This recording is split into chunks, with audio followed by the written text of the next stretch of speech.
Hello everyone, a very good morning to all of you. Welcome to BPSC Concept Wala. Today is 24th of July and we will see the important news articles from the newspaper The Indian Express. Okay, तो आपको जैसा कि कल ही बताया गया था कि आज बजट आने वाला है, तो बजट कल आ गया है और हम आज देखेंगे हेडलाइन न्यूज़पेपर में। उसमें सबसे पहला हेडलाइन क्या है? Election outcome budget. Election outcome का बजट, फर्म ग्रिप ऑन फिस्क। फिस्क क्या होता है? फिस्क इज ए स्टेट्स ट्रेजरी, उसको फिस्क बोलते हैं। क्या है उस पर? Firm grip on फिस्क but first budget of India 3 silent on reforms. Right, उसके बाद इसमें बिहार के लिए बहुत अच्छा न्यूज है कि बिहार को थैंक यू फॉर 28 MPs, है ना, स्पर्ज इन बिहार और Andhra. Big relief for startups, government scraps angel tax. आपका एंजल टैक्स बहुत बारी डिस्कस किया गया है, हाँ, आपके इसी न्यूज़पेपर एनालिसिस में। ठीक है, उसके बाद अपोजिशन का क्या है कि opposition CMs to skip meet, और वो क्या बोले कि बजट जो है वो 22 है। सुप्रीम कोर्ट बोला है कि नीट का जो रीटेस्ट है वो नहीं होगा, और पुलिस हेट क्राइम, ये सब हमारा आज का न्यूज़पेपर है। अगर यूनियन बजट को मोटा मोटा देखा जाए तो इनकम टैक्स में बोला गया कि new tax regime sweet and with higher standard deduction. Real estate में देखा जाए कोई इंडेक्सेशन बेनिफिट नहीं है। प्रॉपर्टी एंड फैमिली गुड्स, ये गोल्ड सोल पे LTCG 12.5।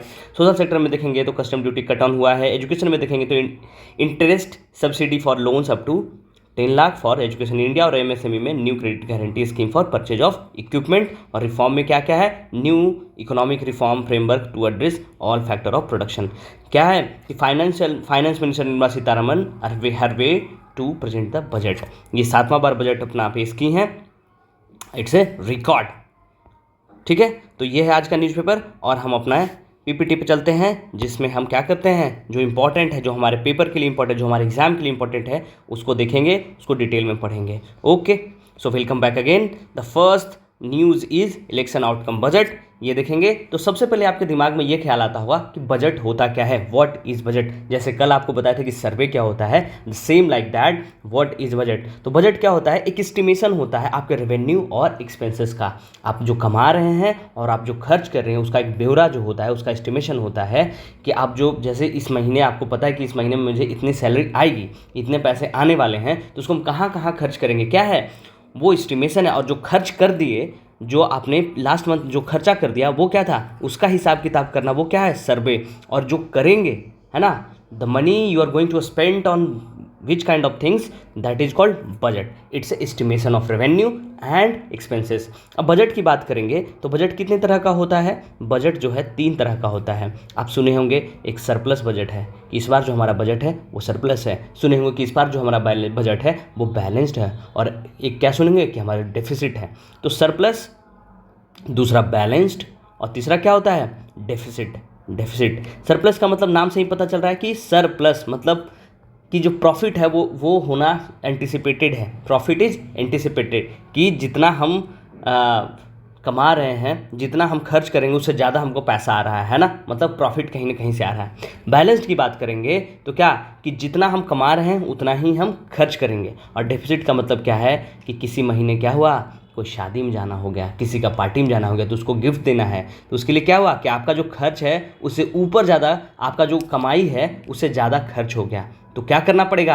आपको कहीं से पैसा कर्ज लेना पड़ेगा, that is called deficit. Expense will exceed revenue, that is called deficit. Okay, अब हम बात करते हैं कि what is union budget of India. Union budget of India, ये हमारा जिस बजट की हम बात कर रहे हैं that is union budget of India. ये क्या है? इट्स ए डॉक्यूमेंट, है ना, जिसको अगर हम देखेंगे कॉन्स्टिट्यूशन में कहाँ मेंशन किया गया है, तो आर्टिकल 112 में मेंशन किया गया है। और वो क्या किया गया है? यूनियन बजट ऑफ इंडिया के नाम से? No, it is mentioned as annual financial statement. Annual financial statement, AFS। इसी को हम क्या बोलते हैं कि यूनियन बजट ऑफ इंडिया बोलते हैं। और ये क्या है? एक जस्ट डॉक्यूमेंट लाइक ए सर्वे। इसमें क्या करते हैं कि सरकार बताती है कि किस किस सेक्टर से हमारे पास पैसा आ रहा है। ओके, जैसे 1 रुपया सरकार के पास आया तो बताती है कि कहाँ कहाँ से पैसा आने वाला है, और हम ये पैसा को कहाँ कहाँ स्पेंड करने वाले हैं। ठीक है, किस सेक्टर में कितना पैसा देंगे, किस स्टेट को कितना पैसा देंगे। ओके, और ये बताती है कि हमारा जो बजट होगा वो सरप्लस होगा, बैलेंस्ड होगा, डेफिसिट होगा। ओके, सो आपको बताती है कि what is budget, what is union budget of India, where it is mentioned in article 112 as annual financial statement. उसी को हम क्या बोलते हैं, यूनियन बजट ऑफ इंडिया, है ना। अब ये कौन सी मिनिस्ट्री के द्वारा लाया जाता है, ये मिनिस्ट्री के द्वारा जो लाया जाता है उसका नाम है मिनिस्ट्री ऑफ फाइनेंस, जिसके मिनिस्टर कौन है, श्री निर्मला सीतारमन। जनरली ये जो है पहले फरवरी को, फर्स्ट डे ऑफ फरवरी को लाया जाता है, और लेकिन इस बार फरवरी में नहीं, इस बार तो जुलाई में लाया गया। क्यों, क्योंकि इसमें फर्स्ट फरवरी को क्या आया था, इंटरिम बजट। इंटरिम बजट क्यों आया था, आपको कल भी बताए थे कि this year was the election year. Election year में हमारा जो बजट है वो 2 बार आता है, एक इलेक्शन के पहले जो गवर्नमेंट रूल कर रही होती है वो लाती है इंटरिम बजट, कि जब तक हम गवर्नमेंट में हैं तब तक पैसा कैसा हिसाब देंगे ना, कि कैसे हमको देश चलाना है। और जैसे ही नया गवर्नमेंट बनती है तो वो हमारा जो बजट, फुल फ्लेज बजट आता है वो लाया जाता है। तो ये इंडिया में क्या हुआ कि पहले भी एनडीए थी और अभी भी एनडीए है, लेकिन this NDA is NDA 3 and this NDA is silent on reform and this is the first budget of NDA 3। Okay, आपको ये समझ में आ गया। अब आपको एक चीज़ और बता देते हैं, आप एक चीज़ सुने होंगे, अगर थोड़ा पहले न्यूज़ पढ़ते होंगे तो एक सुने होंगे rail budget. What is rail budget, rail budget क्या होता है, जैसे ये जो यूनियन बजट है इसमें जितना भी डिपार्टमेंट है, पूरे देश में जो भी खर्च है उसके बारे में ब्यौरा दिया जाता था। पहले क्या होता था, 21 सितंबर 2016 तो इसको क्या कर दिया गया, पहले एक रेल का जो बजट है, आपको पता है कि रेल एक जाइंट, खुद में एक जाइंट है, जाइंट नेटवर्क है रेलवे का, तो उसका एक अलग बजट आता था और वो रेल मिनिस्टर के द्वारा लाया जाता था, सिर्फ और सिर्फ रेल के लिए, रेलवे के लिए, कि हम रेलवे में कहाँ खर्च करेंगे, रेलवे से कितना कमाई हुआ, कितना घाटा में चल रहा है, कितना फ़ायदा में चल रहा है, वो सब बताने के लिए। लेकिन क्या हुआ कि 21 सितंबर 2016 को मोदी गवर्नमेंट ने डिसाइड किया कि जो रेल बजट हम लोग अलग से नहीं लाएंगे, हम इसको कहाँ मर्ज कर देंगे, इसको हम मर्ज कर देंगे यूनियन बजट ऑफ इंडिया में ही। और 16 के बाद कोई अलग से रेल बजट नहीं आने लगा और वो किसी में मर्ज हो गया, वो मर्ज हो गया यूनियन बजट ऑफ इंडिया में, जिसको हम क्या बोलते हैं, annual financial statement which is mentioned in article 112 in our constitution. Okay, अब ये जो last, who was the last minister who represented rail budget, his name is Suresh Prabhu. Suresh Prabhu जो थे वो लास्ट रेलवे बजट कब लाए थे, सितंबर में, ये सब 2016 के मार्च अप्रैल में आया होगा आई थिंक। और उसके बाद ये सरकार एक बिल लाई और बिल में ये बताई कि हम रेलवे बजट को मर्ज कर रहे हैं एनुअल बजट से। अब आपको ये बताना है कि क्या हमारे देश में कोई फीमेल रेलवे मिनिस्टर हुई हैं जो रेल बजट लाई हैं, तो हाँ, आपको क्या करना है, उनका नाम जो है बताना है। आपको चलिए एक हिंट देते हैं, आप सभी जब अपना फ़ोन में स्क्रॉल करते होंगे शॉर्ट्स या रील्स, उसमें ज़रूर एक रील आया होगा जिसमें ये पूछा जाता है एक मिनिस्टर के द्वारा कि क्या रेल मांगा गया था, तो वो कहती है नहीं मांगा गया था, तो वो जो मिनिस्टर साहब वो बोलते हैं नहीं मांगा गया था तो नहीं मिलेगा। ठीक है, she was the one who became the rail minister, first female rail minister. आपको बताना है कमेंट करके, ठीक है, आप उनका नाम बताएंगे। इंडिया कितना फॉर्चुनेट है कि हमारे पास female president, female prime minister, female rail minister, जो भी बड़ा पोर्टफोलियो है उस पर फीमेल ने भी लीड किया है। But if you talk about USA, they don't have. Okay, बाकी इसमें यही सब है। इसमें आपको थोड़ा सा बता देते हैं कि उनका जो स्पीच था वो 82 मिनट का था, 70 मिनट से ज़्यादा हो गया था। 82 मिनट का बजट था speech. Sitharaman announce the sleeve of initiative from internships of 1 crore youth to credit guarantee scheme for small and medium enterprises. कितने करोड़ का, 1 करोड़ यूथ को वो क्या करेंगी, स्मॉल एंड मीडियम इंटरप्राइजेज के हिसाब से उसको क्या करेगा, ये दिया जाएगा, इंटर्नशिप दिया जाएगा। और क्या, and for small and medium enterprises and tweaking for personal income tax, but they didn't quit adapt, तो ये सब इंपॉर्टेंट नहीं है। But the budget is to be just by the just one number Sitharaman science provide keeping a tight leash over fisc which have been the one study theme across the 2 terms of India government. ये बस इतना ही है। ऊपर से क्या है दूसरा कि जॉब कंसर्न की PLI क्या है, प्रोडक्शन लिंक इंसेंटिव से ELI क्या है, एम्प्लॉयमेंट लिंक इंसेंटिव, कि अब in a bid to push employment in manufacturing and job creation, की मैन्युफैक्चरिंग में और जॉब क्रिएशन में, इनफॉर्मल सेक्टर में जो इकॉनमी है हमारा, उसमें जॉब कंसर्न जो आपको पता है कि हमारे यहाँ हमारे देश में बेरोजगारी एकदम पीक पे है, उसके लिए हमारे फाइनेंस मिनिस्टर ने अनाउंस किया कि 3 एम्प्लॉयमेंट लिंक्ड ये इंसेंटिव दिया जाएगा 2 साल के लिए, एंड इंटर्नशिप प्रोवाइड किया जाएगा partnership with India Inc for 5 years in union budget for 2025 में अनाउंस किया गया। ओके, इसमें इतना ही है, बाकी कोई है नहीं। आपके लिए स्पेशल सर्वे का एक अलग वीडियो लाया जाएगा और बजट का एक अलग वीडियो दिया जाएगा, जो हमारे एग्जाम के लिए इंपॉर्टेंट हो जाता है। न्यूज़ एनालिसिस में ये पॉसिबल नहीं है कि पूरा बजट को डिस्कस कर लिया जाए, तो हम करते क्या हैं, यहाँ न्यूज़ का एनालिसिस करते हैं। So we are not here to discuss the whole budget, budget is a big thing, ठीक है। तो उसके लिए आपको एक अलग से वीडियो लाया जाएगा जिसमें आपको पूरा बजट समझा दिया जाएगा, बजट में जो जो इंपॉर्टेंट चेंजेस आए हैं, जो जो इम्प्रूवमेंट आया है, कोई स्कीम इंट्रोड्यूस करवाया गया है, वो सब आपको बताया जाएगा उस बजट के प्रॉपर वीडियो में। आगे देखते हैं, अगला न्यूज़ है कि government hikes long term capital gain tax. आपको कल से ही आप सुन रहे होंगे कि बहुत फेमस चल रहा है कि long term capital gain tax और short term capital gain tax पे क्या कर दिया गया है, गवर्नमेंट ने टैक्स बढ़ा दिया है। कितना 10% हुआ करता था, उसको कितना कर दिया गया, 12.5%। अब आपको सबसे पहले ये समझना है कि long term capital gain tax है क्या। Long term capital gain tax समझने से पहले आपको समझना क्या चाहिए, capital gain tax. Capital gain tax आपको पता है, नाम से क्या पता चल रहा है, कैपिटल मतलब आपके पास कोई कैपिटल है, कोई पूंजी है, कोई सामान है, उस पे जो आप गेन करेंगे उस पे जो टैक्स लगेगा that is capital gain tax. नाम से ही याद रखिएगा। क्या होता है कि a tax paid by an investor, है ना, अगर कोई इन्वेस्टर है वो किस चीज पे टैक्स पे रहा है, upon selling their asset based on amount by which the asset appreciated during the time it was held. जैसे आप कोई चीज़ खरीदे 100 रुपये में, ठीक है, और उसका रेट बढ़ के हो गया 120 रुपया और इसको आप बेच दिए, तो आपको जो 20 रुपये का फायदा हुआ ना, उस पर जो टैक्स लगेगा that is capital gain tax, है ना। क्या है, कैपिटल गेन टैक्स, कि a tax paid by an investor upon selling their asset. अपना वो एसेट बेच रहा है, आपको एसेट लिए 100 रुपया में, उसको आप बेच रहे हैं कितना में, 120 रुपया में, based on the amount of which asset appreciated. Appreciate कितना से कर गया, 20 रुपये से एप्रिशिएट कर गया, by which the asset appreciated during the time it was held. आप जब लिए थे वो 100 का था, अभी कितने का हो गया, 20 का, तो इस पे जो 20 जो हो गया, जो प्रॉफिट हुआ, उस पर जो टैक्स लगेगा that tax is called capital gain tax, ठीक है। ये किस चीज़ पे लगता है, only to capital asset like stock, bonds, digital assets, cryptocurrency. Digital asset किसको बोलेंगे, क्रिप्टो करेंसी के, क्रिप्टो करेंसी जैसे बिटकॉइन हो गया, है ना, इथेरियम हो गया, ये सब क्या है, क्रिप्टो करेंसी है, डिजिटल एसेट है। उसका NFT नॉन फंजिबल टोकन्स, है ना, ज्वेलरी, कॉइन कलेक्शन। आप पुराना कॉइन का कलेक्शन करते हैं और उसको जब बेचेंगे तो उस पर जो आपको प्रॉफिट होगा, है ना, उस पर जो प्रॉफिट होगा, प्रॉफिट पे जो टैक्स लिया जाएगा that is called capital gain tax, है ना। कोई ज़मीन खरीदे आप, बहुत पुराना ज़मीन है, आज जैसे कि अभी से 20 साल पहले कोई आप ज़मीन खरीदे थे 10 लाख रुपए में, अभी उसका रेट बढ़ के हो गया 60 लाख रुपए, तो आप इस पे कितना प्रॉफिट ले रहे हैं, 50 लाख रुपए का। इसमें इन्फ्लेशन हम ऐड कर देंगे, बाकी जो प्रॉफिट होगा उस पर जो टैक्स लगेगा that is called capital gain tax. Now the term is long term gain, है ना। जब ये सब जो भी आपका एसेट है ना, आपको क्या बताएं कि जब भी कैपिटल गेन टैक्स लगेगा वो सिर्फ और सिर्फ कैपिटल एसेट पे लगेगा। आपको क्या बता दी, कैपिटल एसेट कौन कौन सा है, stock, bond, digital asset, NFT, jewellery, है ना, कॉइन कलेक्शन, रियल एस्टेट, है ना, कोई लैंड है ना, ये सब। तो इस पे जब आप इन्वेस्टमेंट को बेचेंगे तो आपको लगेगा gain tax, capital gain tax. अब टर्म क्या आता है, long term capital gain tax. तो लॉन्ग टर्म गेन कैपिटल कब होता है, ये कब लिया जाता है, जब प्रॉफिट जो है इन्वेस्टमेंट पे हेल्ड फायर मोर देन 1 साल, 1 साल से ज़्यादा अगर कोई आप एसेट को खरीद के रखे हुए हैं, उस पर जो फायदा होता है that is called long term capital gain tax. और short term capital gain tax किसको बोलेंगे, जब वो 1 साल से कम का रहेगा, या फिर रेगुलर इनकम टैक्स जो है वो more than tax on long term gain पे होता है, तब उसको बोलेंगे हम शॉर्ट टर्म गेन।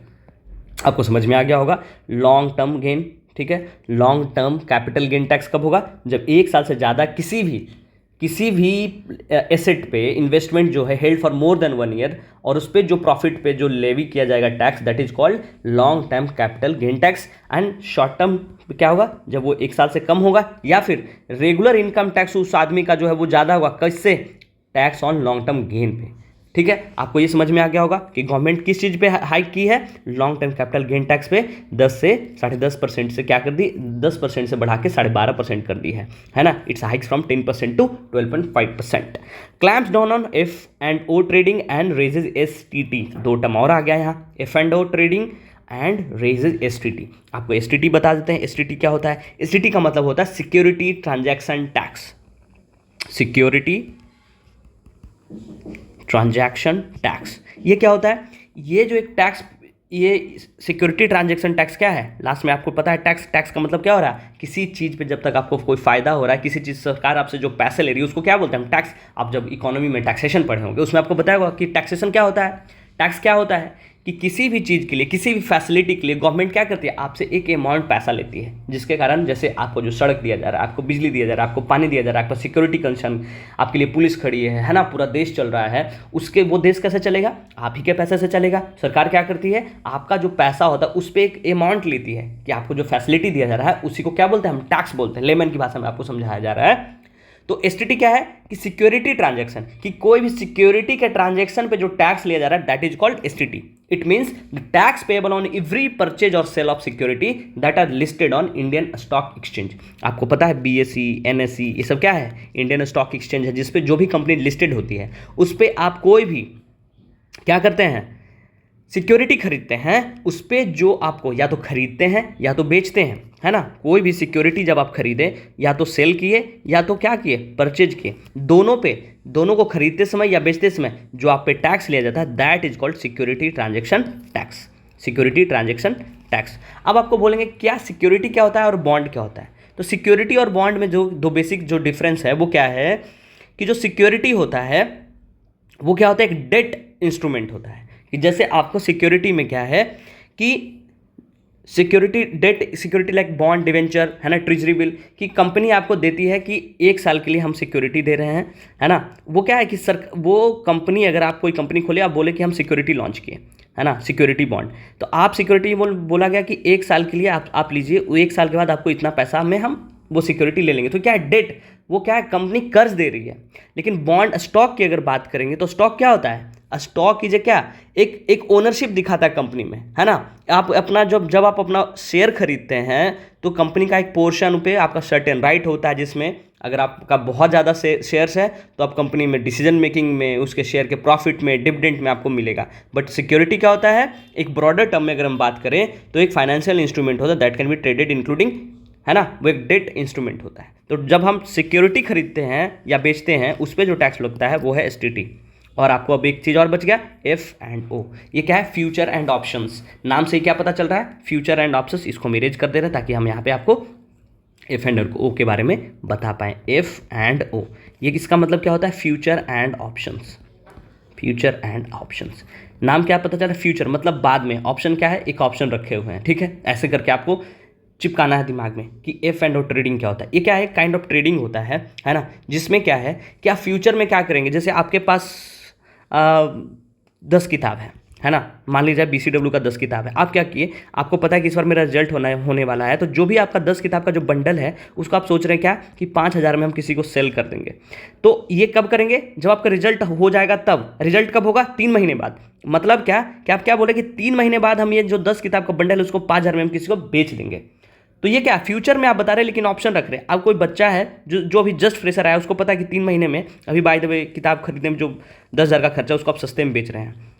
तो ये जो लड़का है वो क्या करेगा कि 3 महीने बाद का ऑप्शन है, तो आप क्या बोलेंगे कि हमको कोई टोकन मनी दे दो ताकि हम रिजर्व रखे रहें। इसी तरीके से ट्रेडिंग में सेम कॉन्सेप्ट वहाँ हम अप्लाई करेंगे कि कुछ बंडल जो शेयर होता है उसको फ्यूचर में एक ऑप्शन के रूप में जब बेचते हैं उसी को क्या बोलते हैं, फ्यूचर एंड ऑप्शन ट्रेडिंग, ठीक है। ज़्यादा इसमें डीप घुसने का नीड नहीं है, हमारे लिए उतना इंपॉर्टेंट है नहीं। बस हमको क्या जानना है कि गवर्नमेंट जो है, सरकार जो है वो हाइक कर दी है लॉन्ग टर्म कैपिटल गेन आपको बता दिए, शॉर्ट टर्म कैपिटल गेन बता दिए, कैपिटल गेन टैक्स क्या होता है बता दिए आपको, एफ एंड ओ ट्रेडिंग क्या होता है, एसटीटी क्या होता है, सब कुछ बता दिए, ठीक है। इसको एक बार खुद से पढ़ लीजिएगा, मन करेगा तो समझ में आ जाएगा।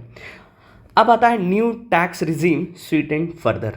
न्यू टैक्स रिजीम क्या है और ओल्ड टैक्स रिजीम क्या है।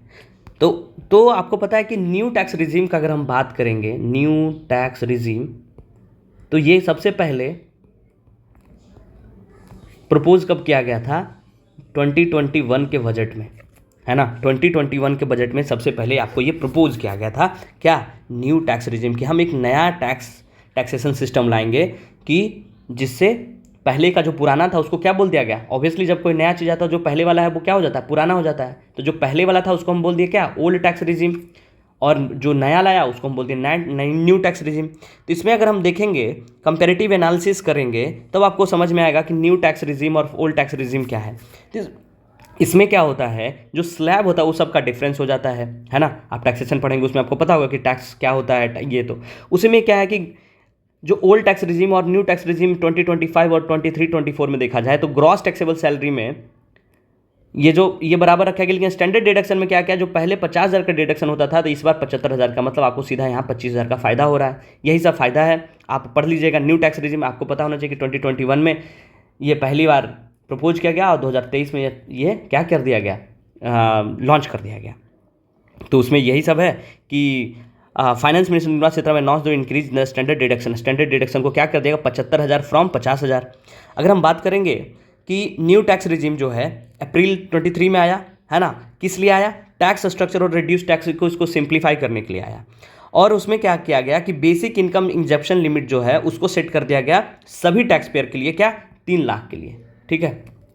Offer more income tax slab for lower tax compare to old tax regime. Standard deduction आपको यहाँ दिखाएं कि जो 50,000 था उसको भी कर दिया गया 75,000। और allowed deduction to employ contribution to NPS account, है ना। नेशनल पेंशन स्कीम जो है उसमें 10% सैलरी से जो जाता था एनपीएस, देखिए यहाँ 50,000, यहाँ कोई चेंज नहीं किया गया, सेम रखा गया है।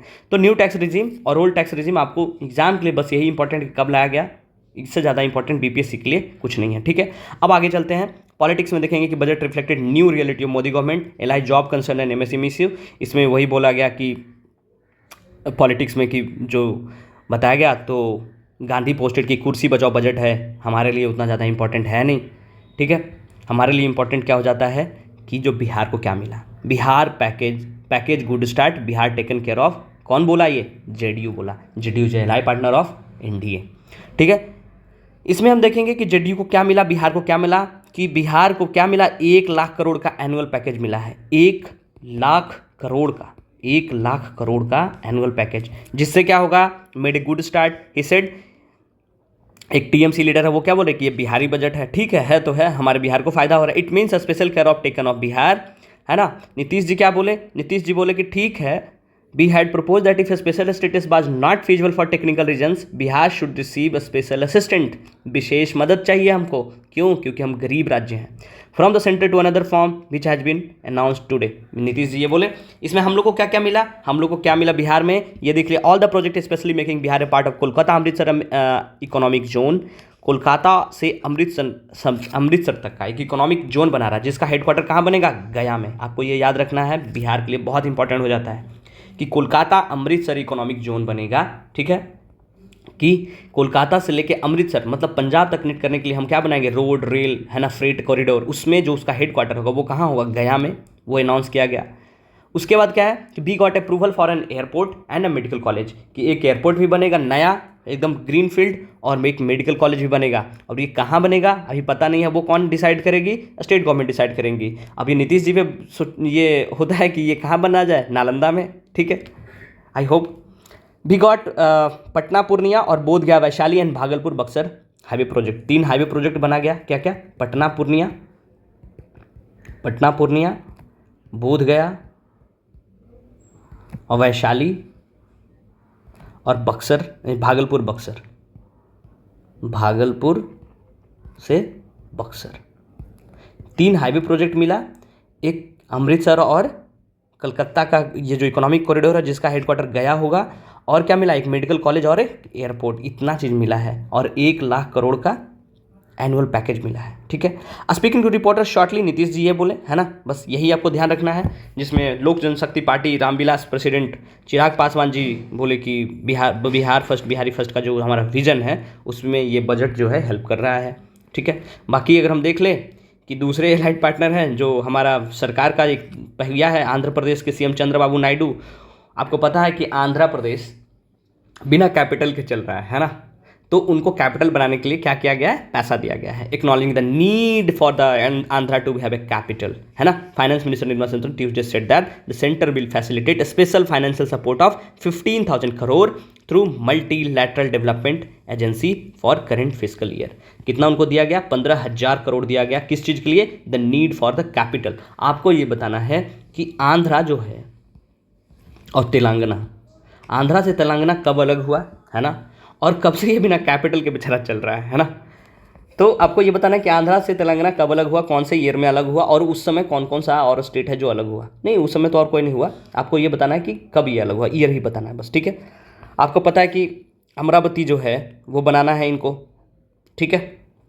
उसके बाद सी ऑल्सो अनाउंस्ड कौन कौन सा कॉरिडोर, विशाखापट्टनम, चेन्नई, हैदराबाद, बेंगलुरु, है ना। विशाखापट्टनम, चेन्नई, विशाखापट्टनम से चेन्नई, विशाखा वाइजैक जिसको बोलते हैं शॉर्ट में, वाइजैक से चेन्नई, वाइजैक कहाँ है, आंध्रा में, चेन्नई कहाँ है, और हैदराबाद से बेंगलुरु, हैदराबाद से बेंगलुरु, ये 2 कॉरिडोर बनाया गया है ना।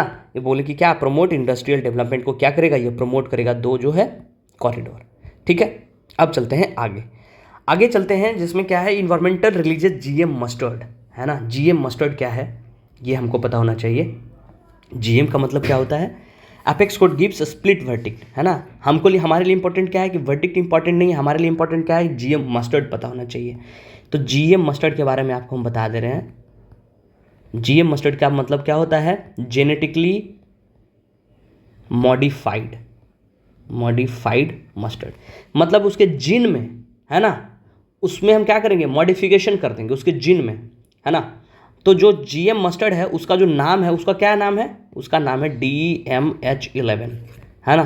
DMH11 का फुल फॉर्म अगर हम बताएंगे तो क्या होता है, धारा मस्टर्ड हाइब्रिड 11। ठीक है, जो धारा मस्टर्ड 11 है वो क्या है, ये इंडिजिनसली डेवलप्ड ट्रांसजेनिक मस्टर्ड है ना, और ये हर्बिसाइड टॉलरेंट है, HT है हर्बिसाइड, इसमें ये जो हर्बिसाइड्स होते हैं वो टॉलरेंट है, इसमें इसका कोई कुछ नहीं बिगाड़ पाएगा।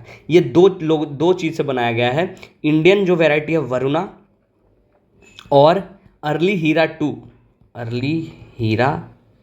2, ये ईस्ट यूरोपियन वैरायटी है, ईस्ट यूरोपियन, और वरुणा जो है इंडियन वैरायटी है। ये दोनों को मिला के बनाया गया है DMH11। ठीक है, अब आपको ये बता देते हैं GM क्या होता है। तो GM का जो मतलब होता है वो क्या होता है, जेनेटिकली मॉडिफाइड। ये क्या होता है, वैसा वो किसी भी चीज़ का जो मटेरियल होता है उसको क्या करेंगे, उसका जीन को हम आर्टिफिशियली क्या करेंगे, मॉडिफाई करेंगे। आर्टिफिशियली मॉडिफाई करने का मतलब क्या होता है, आर्टिफिशियली मॉडिफाइड, इसका मतलब क्या होता है कि हम इसमें नया, गिव इट न्यू प्रॉपर्टीज, इसमें गिव इट न्यू प्रॉपर्टीज, है ना। क्यों, ताकि इसका यील्ड बढ़ सके, है ना, ये हर्बिसाइड टॉलरेंट हो सके, ये डिजीज से, ड्राउट से रेजिस्टेंस हो, और क्या है, इसका न्यूट्रिशनल वैल्यू क्या हो, इंप्रूव हो सके। दैट्स वाई बी क्या करते हैं हम लोग, बी मॉडिफाई दियर जीन आर्टिफिशियली। अब इसका अप्रूवल कौन देता है, इसका अप्रूवल जो देता है उसका इंस्टीट्यूशन का नाम है GEAC, है ना। यहाँ पर पढ़ेंगे कि जेनेटिकली इंजीनियरिंग अप्रेजल कमेटी है ना। इसका फुल फॉर्म क्या होता है, जेनेटिकली इंजीनियरिंग अप्रेजल कमेटी। ये किस मिनिस्ट्री के अंदर आता है, ministry of environment forest and climate change, ministry of environment forest and climate change. आपको बताना है इसके मिनिस्टर कौन है, कमेंट बॉक्स में आप बताइएगा। ठीक है, थोड़ा इंगेजमेंट बढ़ाइए, है ना, ताकि हमको भी लगे ना कि हम मेहनत कर रहे हैं तो आप लोग तक पहुंच पा रहा है। ठीक है, कमेंट में बॉक्स में बताइए, उससे आपको भी फ़ायदा होगा। हम कितना बार इसको बोल चुके हैं कि जब आप लिखेंगे तो आप ही को याद रहेगा। वो कमेंट करने से हमें कोई फ़ायदा नहीं मिलने वाला कि हाँ कुछ पैसा मिल गया या कुछ अप्रिसिएशन मिल गया, नहीं। कमेंट करेंगे तो सिर्फ और सिर्फ आपके फ़ायदे के लिए कहा जाता है। ठीक है, कि जब आप कमेंट करेंगे तो जब भी आप कमेंट करेंगे तो आपको कोई चीज़ नहीं पता हो तो क्या करें, आप उसके बारे में सर्च करेंगे। जब सर्च करेंगे तो आपको 2-4 चीज़ और पता होगा। वो अलग बात है कि कुछ लोग सर्च करने जाते हैं कुछ और देखने लग जाते हैं कुछ और। ठीक है, उनके लिए नहीं है ये, उनके लिए जो सीरियस एस्पिरेंट्स हैं कि जब वो सर्च करेंगे, कुछ पढ़ेंगे तो उनका जो नॉलेज है वो इन्हेंस होगा। उनको पता चलेगा, एक चीज़ पढ़ने की जगह में 2-4 नॉलेज और पता है। एग्जाम में कौन सा चीज़ कहाँ पे आ जाएगा, आपके फेडेड मेमोरी में जो चीज़ है वहाँ आप टिक लगा के आ जाएंगे। ठीक है, तो प्रीलिम्स के लिए ज़रूरी बहुत ज़्यादा हो जाता है। ठीक है, इसलिए हम आपको बोलते हैं कि कमेंट करिए। जब आप कमेंट करेंगे तो आपको वो याद रहेगा। ठीक है, चलिए अब ज़्यादा नहीं पकाते आपको ये चीज़ बोल के, आपका मर्जी। हाँ, तो ये कौन से मिनिस्ट्री के अंदर आता है, ministry of environment forest and climate change. इसके मिनिस्टर कौन है उसको वो आपको बताना है। ये कब बना था, ये क्या है, एक सबसे पहले आपको ये क्या है, ये है एक बायोसेफ्टी क्लियरिंग हाउस है। ये बायोसेफ्टी क्लियरिंग हाउस है, BCH बोलते हैं। कि बायोसेफ्टी में किसी भी तरह के काम होता है तो ये जब तक क्लियरेंस नहीं देगा तब तक ये काम नहीं होगा। तो GEAC जो है, जेनेटिकली इंजीनियरिंग अप्रेजल कमेटी जो है, वो क्या बोला था कि DMH11 को ना ये इंडस्ट्रियल लेवल पे वो बोला था कि हाँ ठीक है इसको कर सकते हैं, हम ये अप्रूवल दे सकते हैं। तो ये कब बना, जब जो GEAC है वो कब बना, ये बना Cartagena protocol on biosafety, Cartagena protocol on biosafety. ठीक है, ये क्या है, एक इंटरनेशनल एग्रीमेंट है किस चीज़ पे, बायोसेफ्टी पे, और ये कब 2003 से है। ठीक है, कार्टाजीना कहाँ है, कोलंबिया में है। ये साइन कब किया गया था, 2000 में, लेकिन ये ये इम्प्लीमेंट कब से हुआ? 2003 से, बस यही ध्यान रखना है, ठीक है। कार्टाजीना कहाँ है? कोलंबिया में। एक्चुअली हुआ क्या था कि प्रपोज था कार्टाजीना में होना, कोलंबिया में, बट लेकिन हुआ कहाँ था? ये मॉन्ट्रियल में जाके, कनाडा में, ठीक है। तो एक ट्विस्ट यहाँ पे हो जाता है। बस आपको ये ध्यान में रखना ये दो कि जीएम मस्टर्ड क्या होता है। आपको पता है जीएम कॉटन को अलाउ किया गया है ना, GM cotton is allowed to produce, है ना। आपको एक और सुने होंगे जीएम ब्रिंजल, है ना। यही सब है। जीईएसी जो है वो क्या है? एक बायोसेफ्टी क्लियरिंग हाउस है, और वो कार्टाजीना प्रोटोकॉल ऑफ बायोसेफ्टी से बनाया गया, एक इंटरनेशनल एग्रीमेंट है ना, जो 2003 से चल रहा है। कब बनाया गया था? कोलंबिया में साइन किया गया था? नहीं, कोलंबिया में साइन नहीं किया गया था। It was propose to be in Colombia, but it is the meeting was the protocol was held in Montreal, कहाँ? कनाडा। ओके, अब हम देखेंगे प्लेसेस इन न्यूज़ में। आज हम देखेंगे फ्रांस को, है ना। वहाँ क्या हो रहा है? पेरिस ओलंपिक हो रहा है। आपको हम थोड़ा सा पेरिस ओलंपिक के बारे में बता दे रहे हैं, जो कि एग्जाम के लिए इंपॉर्टेंट हो जाता है। ये 2024 समर ओलंपिक है, ठीक है। आपको पता है दो तरह का ओलंपिक होता है, एक समर ओलंपिक और एक विंटर ओलंपिक। तो जो समर ओलंपिक है वो कहाँ हो रहा है? पेरिस में। ये कब से शुरू होगा? ये शुरू होगा 26 जुलाई, मतलब 2 दिन बाद से 11 अगस्त तक ये चलेगा, ठीक है। कहाँ हो रहा है? पेरिस के फ्रांस सिटी में। इसका मोटो की अगर हम बात करेंगे पेरिस ओलंपिक की, तो मोटो क्या है? Games wide open, games wide open, ठीक है। ये ध्यान रखना है, बहुत इंपॉर्टेंट हो जाता है। ये क्या है? This is the motto of Paris Olympic. उसके बाद हम बात करेंगे इसका मस्कट का, पेरिस ओलंपिक का मस्कट, जो बहुत ज़्यादा जरूरी हो जाता है। हर एक एग्जाम में आपसे पूछेगा मस्कट क्या है। मस्कट को हिंदी में क्या बोलते हैं? शुभंकर। मस्कट क्या है? मस्कट जो है इसका है फिग्नीज, ठीक है। क्या है? द फिग्नीज कैप, PHRYZES, यस, फिग्नीज, है ना। ये हैट है एक तरह का, इसको क्या बोलते हैं? इसको लिबर्टी हैट भी बोलते हैं। It's represent what? ये रिप्रेजेंट करता है फ्रीडम और important historical figure of French Republic का, है ना। ये इंपॉर्टेंट था पेरिस के लिए। अब आते हैं हम फ्रेंच पे, ये फ्रांस पे। फ्रांस जो है उसको ऑफिशियल नेम क्या है उसका? French Republic, Republic, French Republic. ये कहाँ है? ये वेस्टर्न यूरोप में है, ठीक है। अब आते हैं, ये this is what? This is pygmies, है ना। जो आपका वो शुभंकर है, यही है 2024 का समर ओलंपिक, पेरिस ओलंपिक का क्या है? मस्कट है। ये क्या है? एक हैट है। ये लोग जब पहनते थे उस समय, ठीक है, ये सर पे पहनते हैं, ये हैट है, ठीक है। इसको क्या बोलते हैं? लिबर्टी हैट भी बोलते हैं। इसको याद रखना है। दिस इज PHRYZES, इसको पिग्नीज बोलते हैं, एन साइलेंट हो जाता है, ठीक है। ये क्या रिप्रेजेंट करता है? फिर से आपको बता दें, फ्रीडम और इंपॉर्टेंट हिस्टोरिकल फिगर्स, इसको लिबर्टी हैट भी बोलते हैं, ठीक है। अब आते हैं हम मैप पे, देखते हैं क्या पेरिस को कहाँ है? फ्रांस। आपको कल हम क्या बताए थे? स्पेन के बारे में बताए थे, है ना। स्पेन का कैपिटल और पोर्टुगल का कैपिटल आपसे पूछा गया था, कुछ लोगों ने जवाब दिया था। आज हम फ्रांस देखते हैं। This is France. आपको पता है, आप ये स्पेन के बगल में ही है, ठीक है। तो फ्रांस की बात करेंगे तो इसका सबसे पहले लैंड बॉर्डर कौन कौन सा शेयर करता है उसका बात करेंगे। तो यहाँ से शुरू होते हैं। दिस इज ब्रुसेल्स, है ना, बेल्जियम का कैपिटल। तो ये कौन सा है? पहले बेल्जियम हो गया, दिस इज बेल्जियम। उसका ये लग्जमबर्ग हो गया, ठीक है। लग्जमबर्ग के बाद आप देखेंगे यहाँ पे स्विट्जरलैंड है। स्विट्जरलैंड के बाद यहाँ देखेंगे मोनाको है। मोनाको के बाद यहाँ देखेंगे एंडोरा है। एंडोरा के बाद यहाँ पे स्पेन देखेंगे। दीज आर द, और ये बड़ा सा कंट्री जो है जर्मनी को कैसे छोड़ दिए।